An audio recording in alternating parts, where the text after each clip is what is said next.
Let's begin where the pain is most acute. Because if you are here, if this title resonated with you, there is a reasonable chance that you have experienced one of the most disorienting and psychologically destabilizing events in the landscape of human relationships. You were discarded, and not just ended, because endings, even painful ones, carry a certain dignity when they are handled with honesty and care. No, what we're talking about is something qualitatively different. A dismissal, sudden or gradual withdrawal of someone who, not long before, made you feel like the most significant person in their world. In port of that withdrawal, you were left holding a question that I suspect has followed you into quiet moments, into sleepless nights, into the spaces between distraction and reality. What did I do wrong? Directly. And I want to answer that question directly, and I want to answer it first before we go anywhere else, because everything else I'm going to share with you today rests on the foundation of this single truth. The discard was not about you. It was never about you. Not your worth, not your adequacy, not the depth of your love, not the quality of your character, not the effort you invested, and not some fundamental flaw that made you ultimately unlovable. Discard was a transaction, and to understand why, we need to understand something essential about how the narcissistic mind relates to other people. A healthy psychological development, human beings gradually develop what theorists call object constancy, the capacity to hold a stable, nuanced, and enduring image of another person that persists even through conflict, disappointment, or distance. Then I mean, use what allows you to be frustrated with someone you love and still love them. Pickings at first. It is what allows relationships to survive imperfection, because the whole person remains visible even when a particular moment is difficult. Object constancy is the psychological infrastructure of genuine love. Narcissistic personality organization is characterized at its developmental core by a profound disruption of this capacity.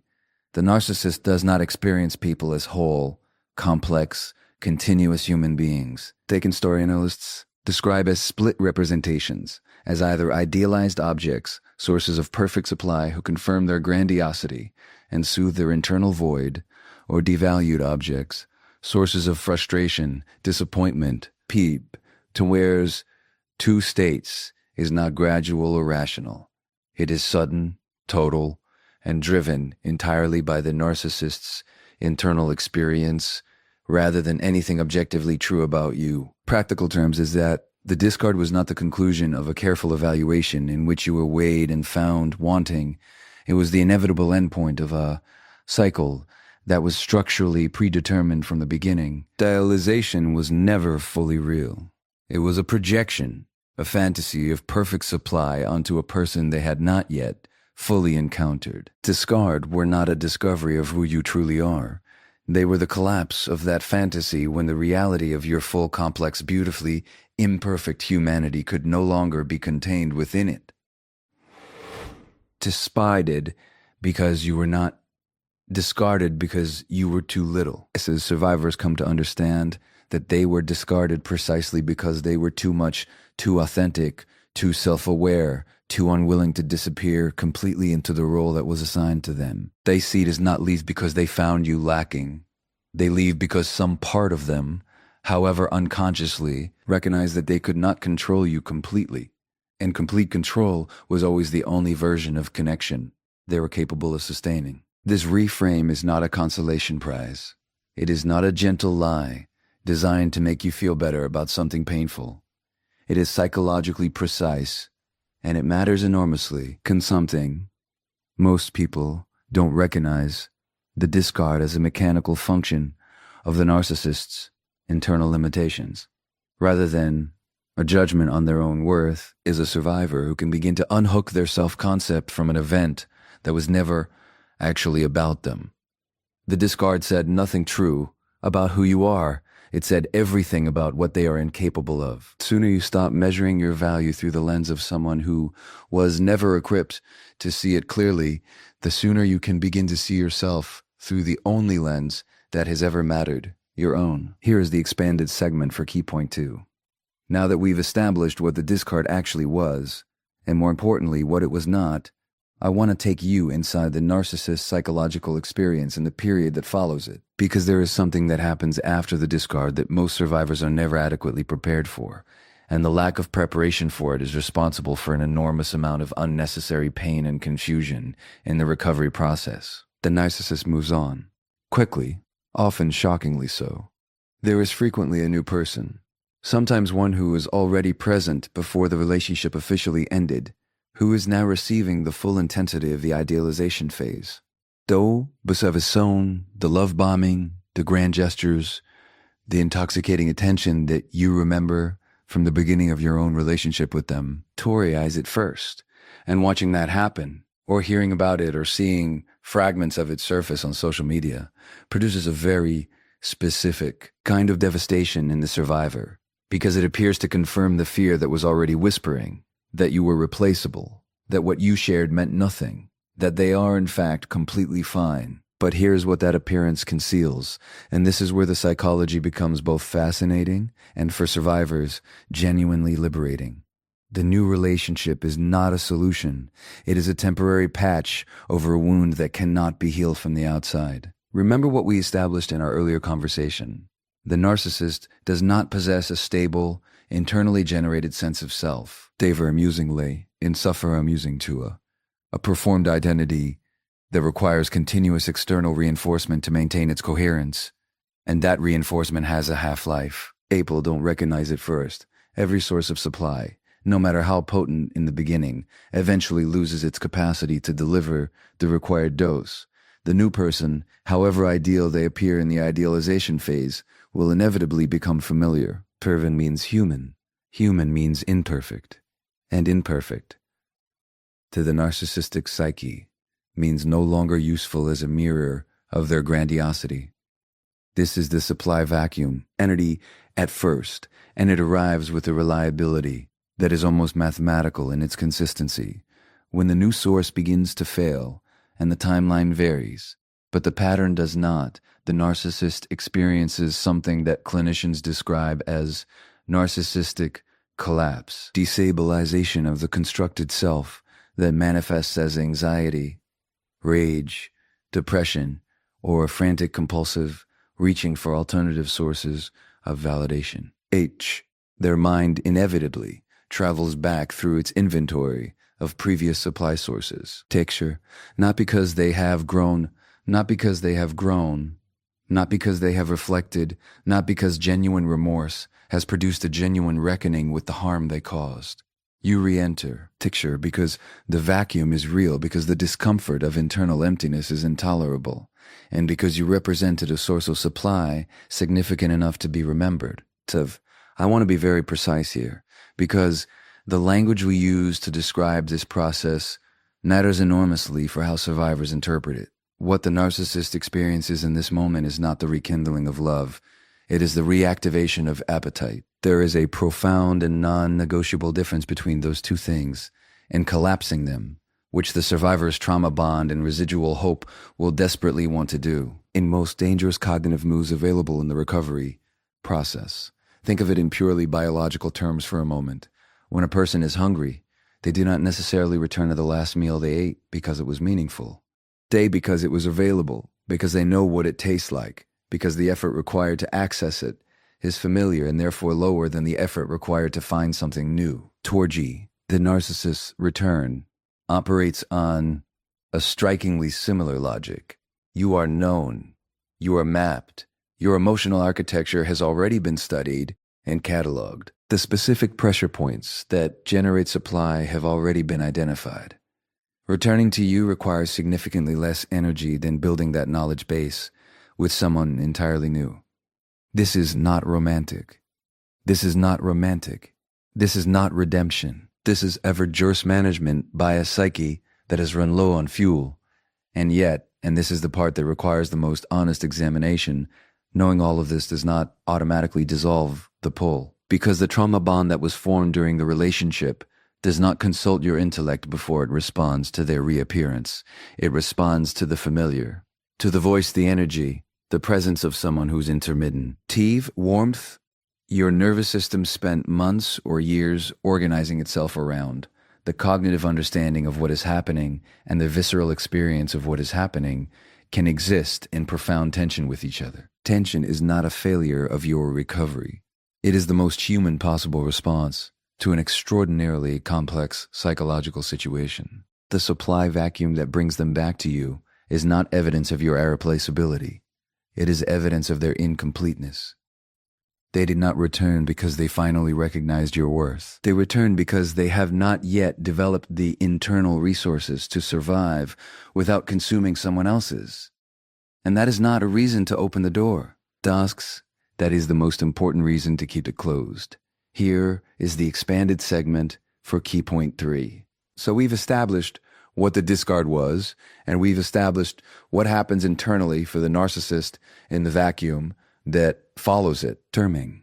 But as one of the most disorienting aspects of the revaluation experience for survivors is that it often feels like it arrives from nowhere. In mind, there is silence, absence, the unmistakable message that you no longer exist in their world, and then, suddenly, you do again. A message, appearance, bigger fence, mentioning your name came up, and the survivor is left trying to make sense of the timing, trying to understand what, specifically, flip the switch. This is not random. Nothing about narcissistic behavior is truly random, even when it appears that way from the outside. Make that reevaluation has a trigger, and understanding that trigger with precision, without romanticism, is one of the most protective things a survivor can do for their own continued recovery. Walk you through the most common triggers, because they tend to cluster around a specific set of themes, and the thread running through all of them. Once you see it, you cannot unsee. The first and perhaps most powerful trigger is visible healing. When a survivor begins to genuinely recover, when they reemerge socially, when the grief lifts enough to allow joy back into their face, when they are seen laughing again, building again, inhabiting their life with a fullness that was absent during the relationship. This registers in the narcissist's psychology with extraordinary force. Remember that the narcissist's constructed identity often incorporates a narrative in which the people they discard are diminished by the loss of them. Your suffering, however painful for you, was unconsciously confirming for them. It validated the story they told themselves about their own significance. Your healing dismantles that story. Dismantled story requires a response. Closely related to this is the trigger of a new relationship. Few things activate narcissistic revaluation as rapidly or as intensely as the knowledge that you have moved on to someone else. First, and I want you to understand the psychology behind this with absolute clarity, because it is easy to misinterpret it as jealousy born of love, and that misinterpretation is precisely what the narcissist's reappearance is designed, however unconsciously, to exploit. What they are experiencing is not the pain of lost love. It is the injury of lost ownership. To side of you choosing someone else, investing your emotional energy and your intimacy in another person, triggers the ownership wound at the core of the narcissistic injury. You were their resource. Resources are not supposed to find alternative uses. Then there is the trigger of social or professional elevation. A public achievement, a new social circle that carries status, a creative project that receives recognition. Any visible increase in your social currency reactivates your perceived value as a supply source. The narcissist is exquisitely attuned to status. It is one of the primary currencies to which they measure both themselves and others. When your status rises, so does your utility. And utility, as we have established, is the only lens through which they relate to other people. There is perhaps the most psychologically revealing trigger of all, your indifference. When a narcissist becomes aware, through whatever channel, that you have genuinely stopped caring, that you no longer monitor their movements, no longer react to their provocations, no longer carry the emotional charge of someone still tethered to the dynamic. True indifference, as we discussed in our earlier conversation, is the one thing the narcissistic system has no defense against.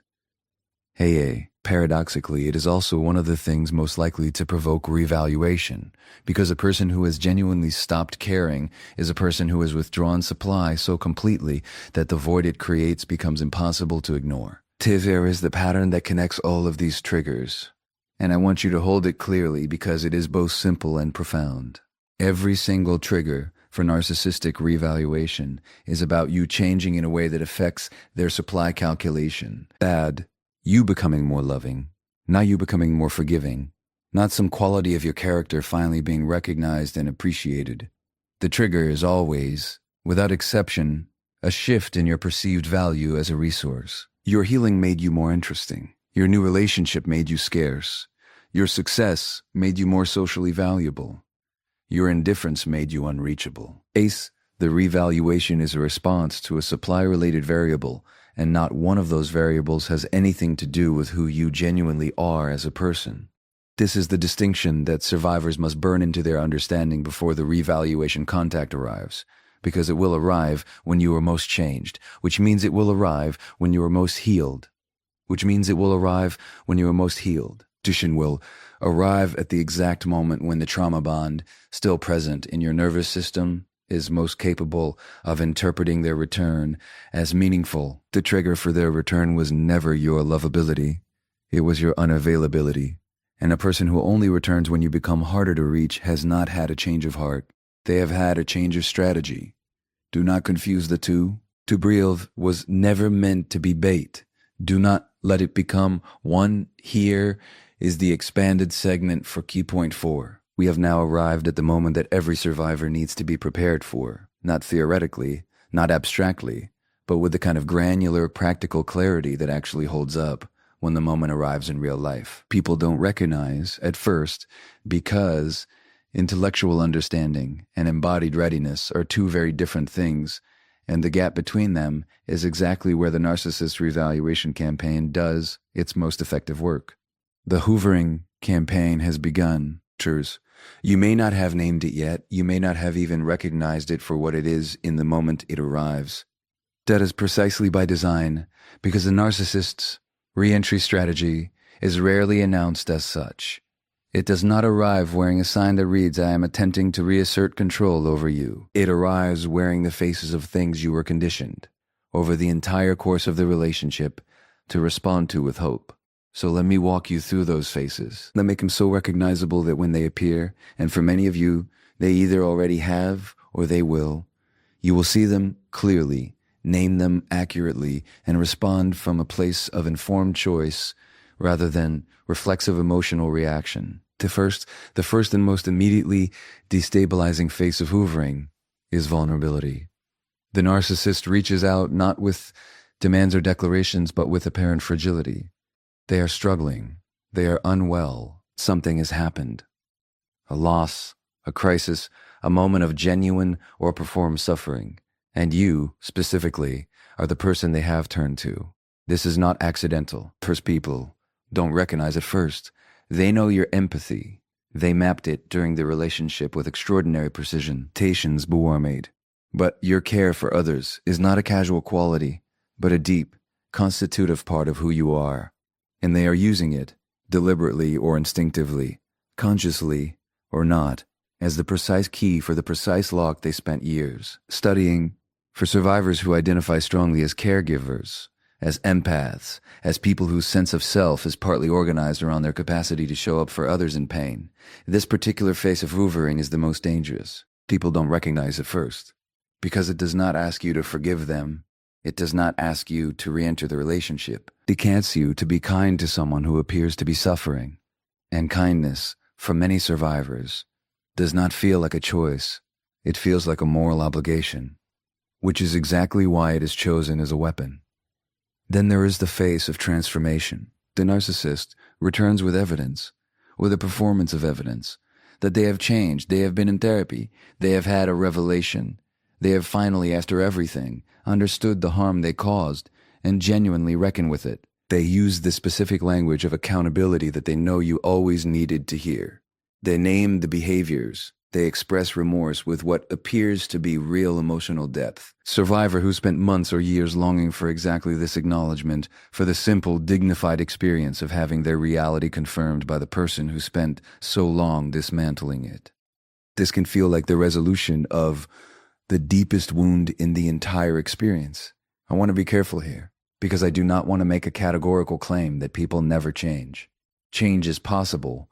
Growth is real, but there is a meaningful clinical distinction between genuine therapeutic transformation, which is slow, structural, and evidenced by consistent behavioral change over time, and the performed transformation of a narcissist in supply crisis, which is urgent, perfectly calibrated to your specific emotional needs, and conspicuously timed to coincide with the exact moment their other supply sources have failed. One of these is a process.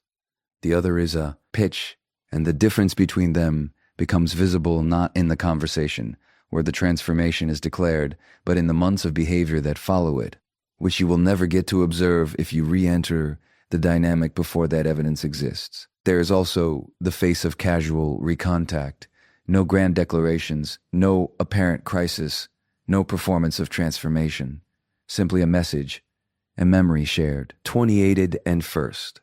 A song that apparently reminded them of you, a question so mundane it seems almost impossible to interpret as strategic. This is perhaps the most sophisticated form of hoovering because it asks nothing of you, or appears to ask nothing, while actually asking everything. It is designed to reopen a channel of communication with the lowest possible resistance, to reestablish contact so gradually and so innocuously that by the time the dynamic begins to reassert itself, you are already inside it. What all of these faces share, the vulnerability, the transformation, the casual re-contact, is that they are oriented entirely around your known response patterns. They are not expressions of the narcissist's authentic emotional experience. They are reflections of your emotional architecture, thrown back at you with surgical precision. The narcissist is not reaching out because they have finally seen you clearly. They are reaching out because they remember exactly how you work. The next to be fully installed before the hovering arrives, because in the moment it arrives, your nervous system will not immediately care about psychology or patterns or supply vacuums. Your nervous system will recognize a familiar voice, a familiar energy, a familiar promise of the thing it spent years organizing itself around. The moment, the only thing standing between you and re-entry into a cycle that has not fundamentally changed is the clarity you be. And at first, before the contact came, hoovering is not a homecoming, it is a harvesting. And the most powerful response available to you is not a confrontation, not an explanation, not a final declaration of everything they put you through. In the Nukovo, whether renegings of first place, silence, stillness, and the unshakable knowledge that you have already survived the hardest part, and you will not be returning to it. Here is the expanded segment for Key Point 55, Tation with By Could, at the heart of narcissistic revaluation, that I want to examine carefully, because it is one of the most psychologically disorienting experiences a survivor can navigate, and yet it receives very little attention in the standard conversation around narcissistic abuse recovery. It is the paradox of simultaneous threat and desire, the experience of being, at the exact same moment, both the thing the narcissist wants to reclaim and the thing they want to destroy. And if you have ever felt, during or after the reevaluation contact, simultaneous at first, as though the narcissist was simultaneously pursuing you and punishing you, as though their interest in reconnecting carried within it a strange, unmistakable undercurrent of hostility. This is the explanation you have been looking for. Hold this carefully, because the layers matter. When a survivor heals visibly, when they rebuild their life, reclaim their identity, re-emerge into the world as someone who is clearly, demonstrably thriving without the narcissist, tonality, and first they produce two simultaneous and deeply contradictory responses in the narcissist psychological system. The first response is injury, profound, destabilizing narcissistic injury, because your thriving is, at the level of the narcissist's unconscious narrative, a direct challenge to the story they told themselves about the discard. That story, the one that allowed them to discard you without confronting the reality of what they were doing, required you to be diminished by their absence. And it required the implicit confirmation that they were the source of your value, your joy, your capacity to function. Your healing does not just contradict that story, demolishes it. And a demolishes story for a psyche built entirely on narrative control is an existential threat. But here is where the paradox deepens. Because at the same moment that you're healing injured them, it also intensifies their desire to reacquire you. And the mechanism behind this is both psychologically precise and, once understood, deeply clarifying. Torn rise at first, a person who is visibly thriving is a person who is generating something, energy, joy, social momentum, a quality of aliveness that is visible to others. Generative quality is, in the narcissist's perceptual framework, an extraordinarily potent form of supply. The passive supply of someone waiting to be rescued, not the desperate supply of someone still in the grip of the trauma bond, but the high-quality supply of someone who has rebuilt themselves into something genuinely worth consuming. Your healing, in other words, made you more valuable to them. Not as a person. They remain constitutionally incapable of valuing you as a person. Bruiser recognize at first. But as a resource irony of the entire dynamic is this: the work you did to free yourself from them is the very work that made them want you back. To him stand, not because it should discourage your healing, it should absolutely not, and we will return to that, but because it explains a specific confusion that many survivors experience when the revaluation contact arrives. Confusion of feeling simultaneously seen and unsafe. Because in a very particular sense, you are being seen, your growth is being perceived and registered with accuracy. People don't recognize it first. But what is doing the perceiving is not love, not admiration of your worth. It is appetite. It is the predatory attunement of a system that has identified a high-quality supply source and is moving to reacquire it. It desires the hostility because the narcissist cannot fully separate their wanting you from their resenting you, from making them want you. Your independence is both attractive and infuriating to them. Your healing is both desirable and threatening. The version of you that exists now, grounded, boundaried, no longer organized around their needs, is simultaneously the version they most want access to and the version they are least equipped to control. Combination, desire plus threatened control, is one of the most volatile psychological configurations in the narcissistic personality. What this means practically is that the revaluation campaign will rarely feel purely warm. Dialization, the familiar intoxication of their focused attention. But woven through, it will be subtle tests, provocations. But woven through will be subtle tests, provocations.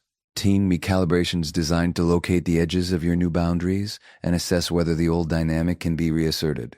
They are not just pursuing you, they are auditing you, trying to determine whether the version of you that exists now is one they can still operate within, still shape, still ultimately direct. The survivor who understands this paradox is immunized against one of the revaluation campaign's most effective tools, the flattery of being wanted. Because being wanted by a narcissist who has revalued you is not the same as being loved, seen, or genuinely cherished. It is being assessed for reinstatement. It is not about your worth as a human being. It is about your utility as a supply source. And specifically, whether the boundaries you have built can be gradually, carefully, systematically dismantled once you are back inside the dynamic. Your healing was never meant to make you more attractive to the person you healed from. It was meant to make you more available to yourself. Narcissist returns, drawn by the very transformation that was supposed to set you free. The most powerful thing you can understand is this: they are not responding to who you have become. They are responding to what you now represent. Do not open that mistake for love pull you back into being someone else's meal. I want to spend some time with a word that doesn't get examined carefully enough in the context of narcissistic relationships. And that word is ownership. Because I think when we use the word love to describe what a narcissist feels during the revaluation and repursuit phase, We're not just being imprecise, we are actively obscuring the psychological reality in a way that costs survivors enormously. Cost is this: when you believe someone is returning because they love you, you evaluate their return through the framework of love, with its associated possibilities of growth, forgiveness, and genuine reconnection. But when you understand that what they are experiencing is the activation of an ownership wound, the entire situation looks different, and it requires an entirely different response. So let me be as precise as I can about what ownership means in this context and why it sits at the center of the narcissistic revaluation. From the earliest stages of a relationship with a narcissist, the dynamic that is being established beneath the surface of whatever romantic or relational narrative is being performed is one of acquisition. The love bombing, the intense attunement, the experience of being seen and chosen with such overwhelming specificity, all of it is, at a functional level, the process of claiming. The narcissist is not falling in love with you in the way that term implies mutual vulnerability and genuine emotional risk. They are incorporating you, answers, absorbing you into their extended sense of self, making you, in the most psychologically precise sense of the word, theirs. Relations theorists describe this as the narcissist's inability to experience others as fully separate, autonomous beings with their own independent inner worlds. The people into narcissist life are not, at the level of their psychological experience, genuinely other. They are extensions, satellites, reflective surfaces that exist in relational orbit around the narcissist's constructed self, deriving their meaning and their value entirely from their proximity to and service of that center. This is not a metaphor. This is a clinical description of how the narcissistic psyche actually organizes its relational world. What this means for the discard is something we touched on earlier, but what it means for the revaluation is something we need to examine with fresh precision. Discards you, they do not, at the level of their internal psychological experience, fully release you, because you were never, in their framework, a separate person who could be fully released. You are an extension of them, a possession. Possessions, even ones that have been set aside, do not stop belonging to the person who set them aside simply because they are no longer being actively used.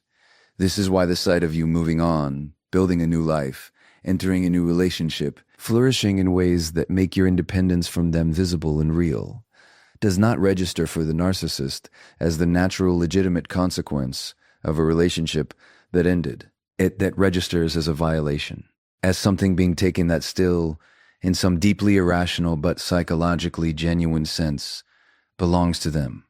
The ownership wound is not triggered by love lost. It is triggered by control lost, by the perception that something they considered theirs is no longer available for their use, no longer oriented around their needs, no longer defined by its relationship to them. That distinction between love and ownership, between genuine emotional loss and the injury of lost control, is one of the most liberating reframes available to a survivor navigating the revaluation experience. Because when you understand that what drove them back to you was not the recognition of your worth, but the activation of their ownership instinct, you are freed from the most dangerous interpretation available in that moment. Interpretation that their return means you were always loved, that the relationship contains something real that is now being honestly acknowledged. But this time with this evidence of their desire, something genuinely different is possible. Nothing is different. The ownership wound that brought them back is the same psychological configuration that made the relationship damaging in the first place. Thus, a person who relates to others as possessions does not suddenly develop the capacity for genuine mutuality because they experience the discomfort of losing access to something they considered theirs. This comfort of loss and the growth required to love differently are not the same experience, and they do not produce the same outcomes. There is something else I want to name here, something that survivors rarely hear articulated, but that many of them feel and are confused by. When the narcissist returns with apparent desire and intensity, there can be a part of the survivor, a part that has been working very hard to rebuild self-worth after the discard, that experiences their return as validating, time-sufficient, that they were, after all, worth coming back for. And I want to address that part directly with both honesty and compassion. That feeling is completely understandable. It is the entirely human response of a person whose sense of value was systematically attacked by someone who is now, apparently, reversing their verdict. But I want you to understand why that validation is not just insufficient, it is actively dangerous. Because it reestablishes the narcissist as the authority on your worth. It resent, kier, by which you measure your own value. And that recentering is in a very real sense the first step back into the dynamic, long before any explicit decision to re-engage has been made. Your worth was never theirs to assign. It was never theirs to withdraw. And it is not theirs to restore. The return of someone who discarded you is not a certificate of your value. And that, when a narcissist comes back for you, they are not returning with love. They are not returning with love. They are returning with a deed. Document they drew up the moment they decided you belonged to them, that they never actually surrendered, and that they are now attempting to reinforce. Tomoer, arriving with a deed to your soul, is to remind them clearly and completely that you are not property. You never were, and you are no longer available to be claimed.